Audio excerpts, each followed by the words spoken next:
সূরাতুল ইখলাস আপনারা কি জানেন এটা কোরআনের কততম পারায় অবস্থিত? 30তম পারায়। এবং এই সূরাটি মাক্কি সূরা। এই সূরাটা মক্কাতুল মুকাররমাতে নাজিল হওয়ার কিছু প্রেক্ষাপট আছে। প্রেক্ষাপটগুলো হচ্ছে আরবরা বংশকে খুব গুরুত্ব দেয়, বংশ প্রিজার্ভ করা, লিনিয়েজকে প্রিজার্ভ করা। এবং তারা মানুষকে দেখে, শুধু মানুষ তো না, মানুষের পায়ের ছাপ দেখে বলে দিতে পারতো তার বাবাকে, তার বাবাকে, পর দাদাকে, 14 পুরুষের নাম বলে দিতে পারতো।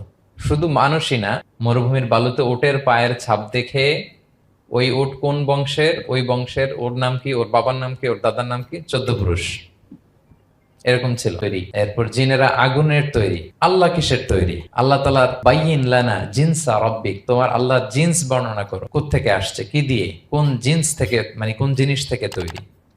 তখন আল্লাহ তাআলা এই সূরাটা নাজিল করলেন, কুল হুয়াল্লাহু আহাদ আল্লাহুস সামাদ লাম ইয়ালিদ ওয়া লাম ইউলাদ ওয়া লাম ইয়াকুল লাহু কুফুয়ান আহাদ।